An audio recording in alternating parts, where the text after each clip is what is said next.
Shalom Bapak Ibu Saudara yang dikasihi Tuhan. Pagi hari ini kita berjumpa lagi dalam renungan firman Tuhan. Saya percaya Bapak Ibu rindu untuk diberkati lewat kebenaran firman Tuhan. Sebelumnya, mari kita bersama-sama memujikan satu pujian, Engkaulah perisaiku. Haleluya.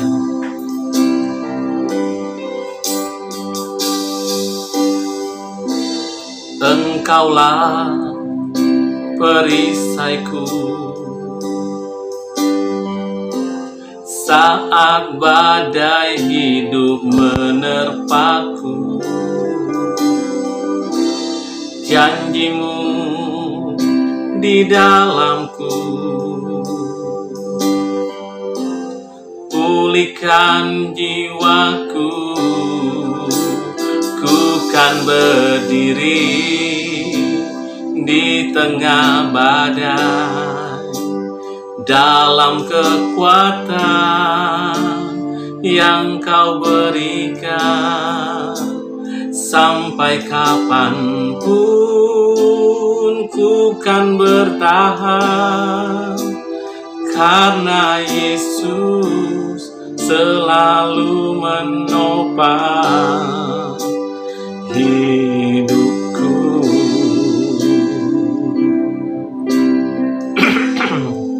Haleluya. Dialah Tuhan yang selalu memberikan kekuatan dan pertolongan bagi kita.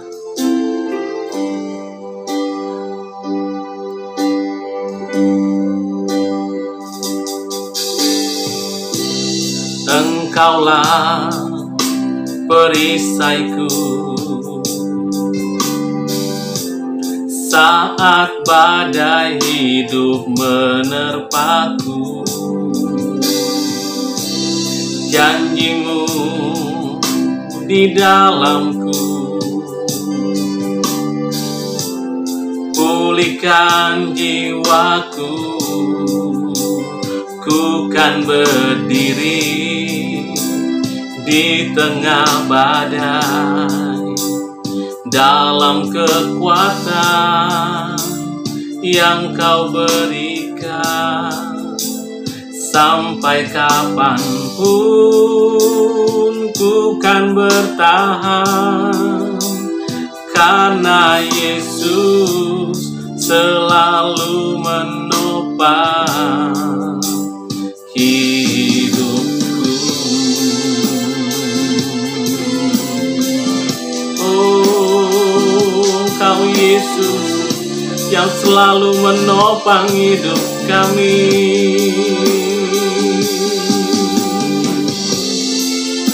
Haleluya, haleluya. Engkaulah perisai hidupku, kan berdiri di tengah badai, dalam kekuatan yang Kau berikan. Sampai kapanpun ku kan bertahan, karena Yesus selalu menopang. Ku kan bertahan dalam tekanan, dengan kekuatan yang Kau berikan. Sampai kapanpun tak tergoyahkan, karena Yesus selalu menopang hidupku.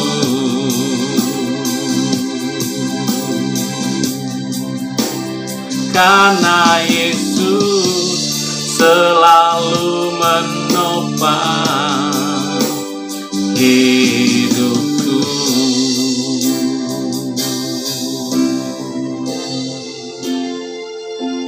Haleluya. Terima kasih Tuhan, Engkau Allah yang berfirman bagi kami. Amin. Salam Bapak Ibu yang dikasihi Tuhan. Pagi hari ini saya akan membahas kembali dalam renungan pagi kita hari ini tentang pandangan Alkitab mengenai merebaknya virus corona saat-saat ini. Dan kita melihat ada beberapa pandangan dan keyakinan umat Kristen. Mereka bertanya kepada saya, apakah ini virus corona ini berasal dari Allah atau berasal dari setan? Ada yang mengatakan bahwa virus corona ini berasal dari Allah sebagai hukuman. Ayat-ayat yang sering dipakai untuk mendukung argumentasi ini biasanya seputar kematian orang-orang yang dihukum oleh Allah, seperti Saul, kita tahu, Akan, dan Ahab. Bahkan hukuman Allah yang mencakup lebih luas itu adalah ayat favorit yang mereka pakai adalah kehancuran Israel dan Yehuda karena ketidaktaatan mereka terhadap Taurat Tuhan. Pemikiran ini muncul karena pemikiran kontributif yang sangat sempit, yaitu begini saudara, mereka berpikir kalau orang itu taat maka mereka itu akan diberkati. Kalau mereka tidak taat, maka mereka itu dikutuk. Tentu pemikiran ini tidak salah, saudara. Pemikiran ini betul. Tetapi saya mau katakan bahwa pemikiran ini adalah pemikiran yang terlalu sempit. Kenapa saya mengatakan terlalu sempit? Karena seolah-olah Allah itu hanya memakai mekanisme yang seperti itu. Seolah-olah bahwa Allah itu tidak ada variasi, tidak ada modifikasi ilahi, sehingga kalau kita itu tidak taat, kita dihukum. Kalau kita taat, kita diberkati. Ini adalah sebuah pemikiran yang terlalu sempit. Karena Allah bisa saja memakai modifikasi dan variasi-variasi lain di dalam Dia melakukan tujuannya terhadap setiap manusia. Sebab karena begini saudara, karena tidak semua yang buruk itu merupakan hukuman Tuhan. Dan bahkan tidak semua yang terlihat baik itu adalah berkat Allah. Hubungan Allah dan manusia itu tidak boleh dibatasi dengan cara berpikir yang seperti itu saja. Artinya ketika kita taat, kita diberkati. Ketika kita tidak taat, kita dikutuk. Saya tidak mengatakan bahwa itu tidak benar, tetapi itu adalah pemikiran yang terlalu sempit. Nah, kalau mungkin Allah itu adalah Adrian, mungkin dia bertindak seperti saya bertindak seperti itu. Tapi kita bersyukur bahwa Allah itu bukan Adrian. Sehingga Allah itu di dalam melakukan sebuah keputusan, dia punya variasi dan modifikasi. Dia tidak hanya bertindak taat diberkati, tidak taat itu dikutuk. Tidak demikian Allah itu kalau kita melihat. Saya mengambil contoh saudara, karena kadang penderitaan yang Tuhan izinkan itu menjadi sarana untuk kemuliaan Allah. Contoh yang jelas adalah di dalam Yohanes pasal 9 ayat 2 dan yang ketiga. Demikian firman Tuhan. Murid-muridnya bertanya kepadanya, "Rabi, siapakah yang berbuat dosa, orang ini sendiri atau orang tuanya sehingga ia dilahirkan buta?" Jawab Yesus, "Bukan dia dan juga bukan orang tuanya, tetapi karena pekerjaan Allah yang harus dinyatakan di dalam dia." Murid-murid ini adalah orang-orang yang mewakili pemikiran-pemikiran orang-orang yang memiliki hukum kontributif yang sempit.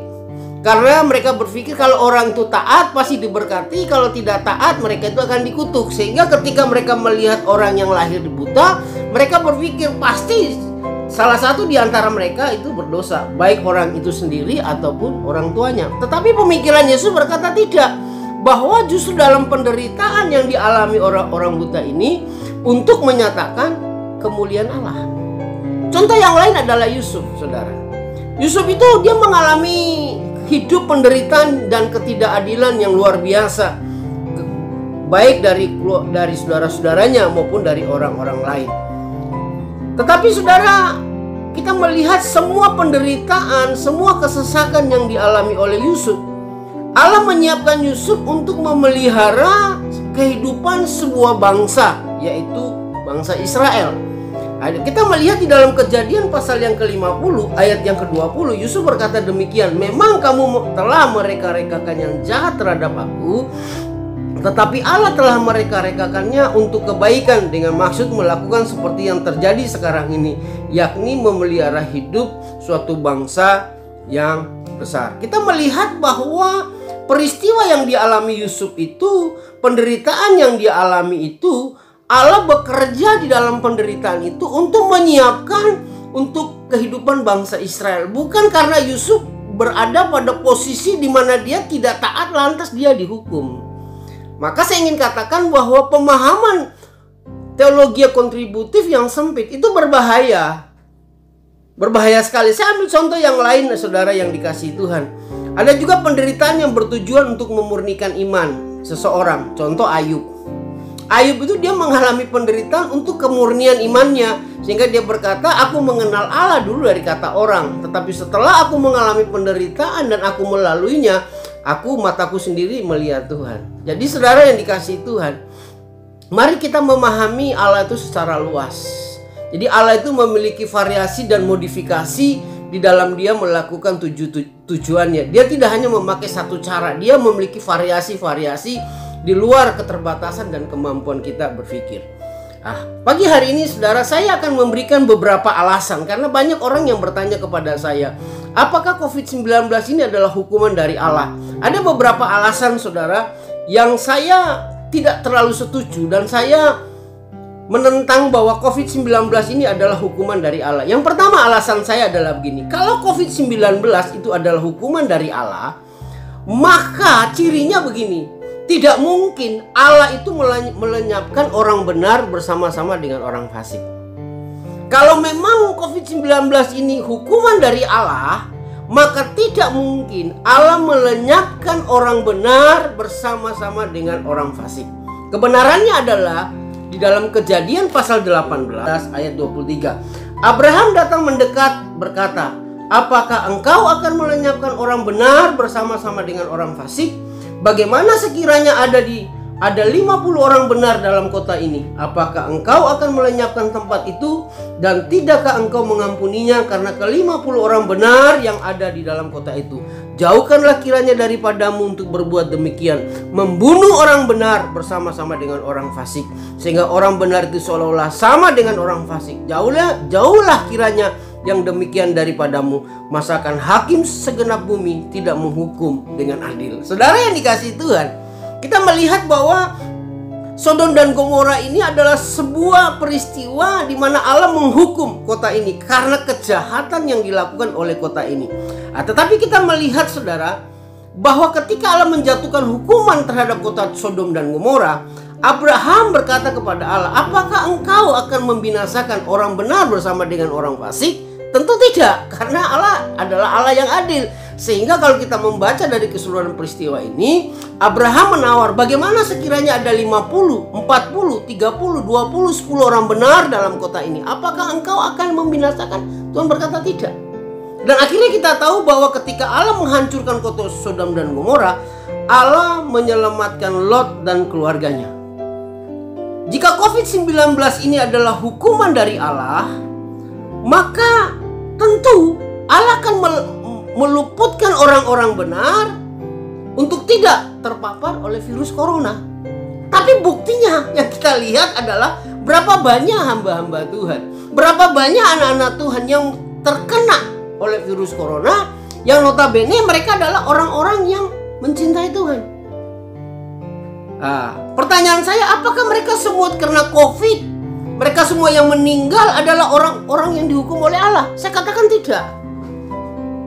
Jadi saudara, pemahaman teologis kita dapat kita simpulkan bahwa COVID-19 itu bukanlah berasal dari Allah dan bukanlah hukuman dari Allah. Sebab kalau berasal dari Allah dan hukuman dari Allah, maka ciri yang pertama yang muncul adalah Tuhan tidak akan membinasakan orang benar bersama dengan orang fasik. Tetapi kenyataan yang kita lihat adalah COVID-19 bisa terkena kepada semua orang, bahkan kepada hamba-hamba Tuhan yang baik dan mengasihi Tuhan. Apakah saudara ingin mengatakan mereka adalah orang yang dikutuk Tuhan? Saya tidak berani mengatakan itu, karena pemahaman saya tidak demikian. Jadi saya dapat memahami bahwa COVID-19 ini bukanlah berasal dari Allah dan bukanlah hukuman Tuhan. Yang kedua saudara, alasan saya menentang bahwa COVID-19 ini hukuman dari Allah adalah yang kedua. Kalau COVID-19 adalah hukuman dari Allah, maka siapapun yang memberikan pertolongan terhadap orang yang sedang dihukum oleh Allah, itu merupakan perlawanan terhadap Allah.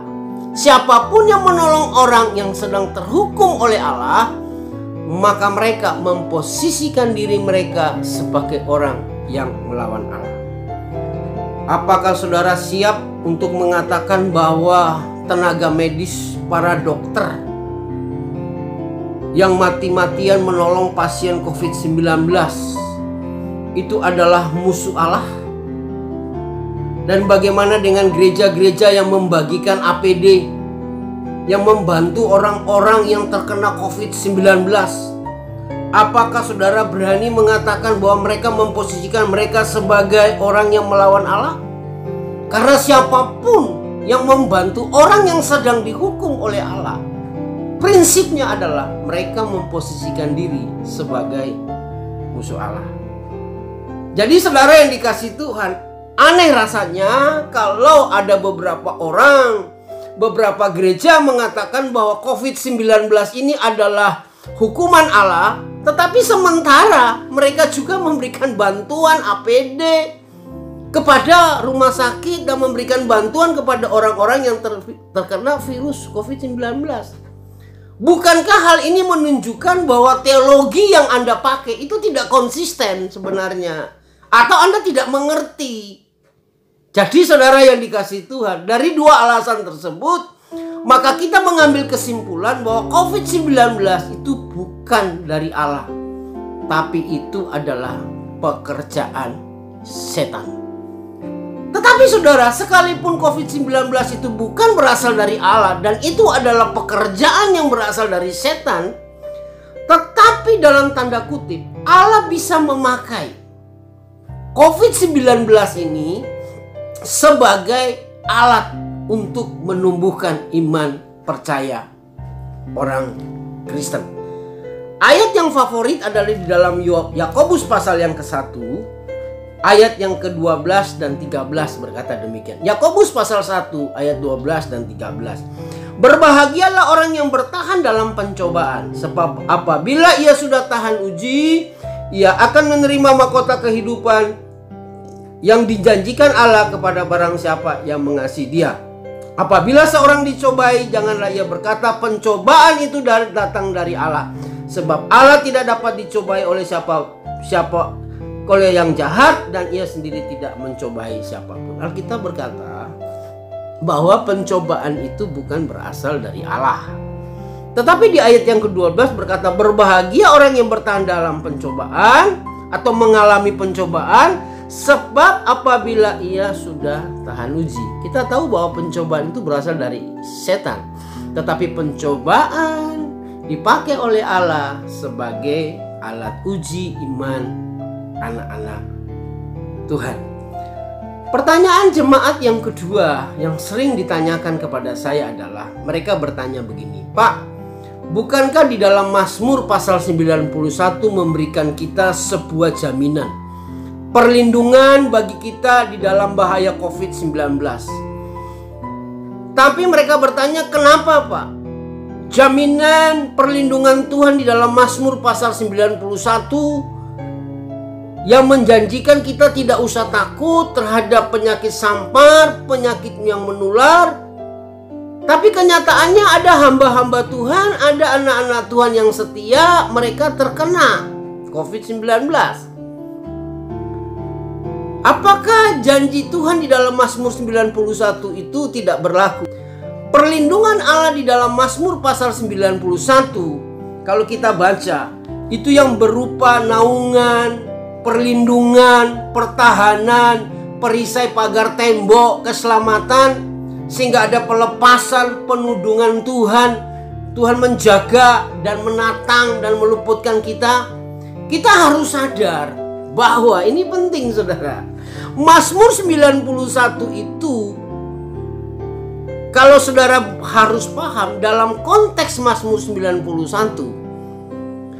itu ayat kunci, itu ada di ayat yang ke-8 yang bunyinya demikian. Mazmur pasal 91 ayat yang ke-8. Ini adalah ayat kunci untuk kita memahami Mazmur 91. Dikatakan demikian, engkau hanya menonton dengan matamu sendiri dan melihat, ini perhatikan, pembalasan orang-orang fasik. Jadi saudara yang dikasihi Tuhan, Mazmur pasal 91 itu tidak boleh diterapkan secara mutlak dalam konteks COVID-19. Karena tidak ada tanda dan ciri-ciri bahwa COVID-19 itu merupakan hukuman Allah pada orang fasik. Dalam Mazmur pasal 91 itu konteksnya adalah pembalasan Tuhan terhadap orang fasik. Jadi kalau Anda memakai Mazmur 91 untuk menerangkan COVID-19, maka pemahaman teologis Anda harus bahwa COVID-19 itu berasal dari Allah. Tetapi kenyataan yang kita lihat, bukti yang ada di lapangan, bahwa banyak orang-orang benar, banyak hamba-hamba Tuhan yang setia, mereka terpapar. Jadi saudara yang dikasihi Tuhan, kalau pembalasan Tuhan terhadap orang fasik, cirinya ya seperti Sodom dan Gomora. Allah tidak akan membinasakan orang benar bersamaan dengan orang fasik. Maka konteks Mazmur 91 itu adalah pembalasan Allah terhadap orang fasik yang dituangkan di ayat yang ke-8. Dan itu sudah jelas saudara yang dikasihi Tuhan. Jadi saudara, karena COVID-19 ini adalah persoalan yang biasa, ya, sampai banyak orang yang bisa kena saudara yang dikasihi Tuhan. Karena saya katakan bahwa COVID-19 ini, ya sekali lagi, itu adalah persoalan yang biasa, sehingga siapapun bisa kena saudara. Saya mau katakan kalau COVID-19 ini adalah dari Allah, maka cirinya adalah gini: Allah tidak akan membinasakan orang benar bersama dengan orang fasik, seperti peristiwa Sodom dan Gomora.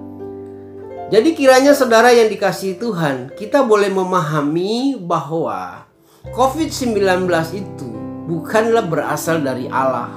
COVID-19 bukanlah hukuman Allah kepada orang-orang fasik.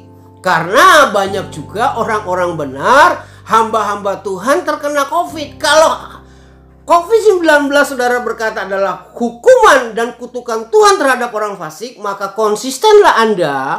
Harus Anda mengatakan bahwa semua orang yang terpapar COVID-19 dan meninggal itu adalah orang fasik. Dan saya tidak berani mengatakan itu. Karena pemahaman saya adalah bahwa COVID-19 itu bukan berasal dari Allah. Dan bukanlah hukuman dari Allah. Kiranya apa yang saya bagikan pagi ini membawa pencerahan. Membawa pemahaman kita yang benar pada setiap persoalan yang terjadi. Sehingga kita memiliki pemahaman teologis yang benar. Terpuji nama Tuhan. Selamat pagi. Tuhan memberkati. Haleluya. Saya percaya pagi hari ini Bapak Ibu Saudara diberkati lewat kebenaran firman Tuhan. Kita boleh belajar bersama-sama bagaimana Tuhan menuntun umatnya, menyertai anak-anaknya. Sekalipun ada banyak persoalan yang dihadapi, tetapi Tuhan Allah menolong kita. Setiap persoalan yang datang dalam kehidupan kita memberikan ujian bagi iman kita, supaya kita semakin bertumbuh dalam pengenalan akan Tuhan. Kiranya firman Tuhan ini boleh menjadi bagian dari kehidupan kita. Kita tetap punya kekuatan apapun masalah yang dihadapi hari-hari ini. Percayalah, Tuhan pasti akan memberi jalan keluar bagi kita semua. Mari kita satukan hati kita akan berdoa bersama-sama. Bapa di sorga, kami datang kepadamu Tuhan. Pagi hari ini kami mengucap syukur dan kami berterima kasih, sebab Engkau Bapa yang baik bagi kami. Engkau yang selalu dan senantiasa menuntun dan menyertai kami. Kami percaya perlindungan Allah ada atas kami semua. Ketika pencobaan yang datang dalam kehidupan kami tahu bahwa pencobaan itu tidak akan pernah melebihi kekuatan kami. Engkau Tuhan memberi jalan keluar bagi kami semua. Kami bersyukur dan kami berterima kasih ya Tuhan. Engkau senantiasa memberkati akan jemaat Tuhan yang hari ini mereka sementara menyaksikan akan siaran YouTube pada pagi hari ini. Tuhan Engkau berkati mereka. Apa saja yang mereka kerjakan boleh menjadi berhasil. Apabila jemaat Tuhan yang pagi hari ini ketika mereka terbaring sakit, di dalam nama Yesus hamba berdoa jadilah sembuh. oleh bilur Tuhan Yesus Engkau menyembuhkan mereka semua.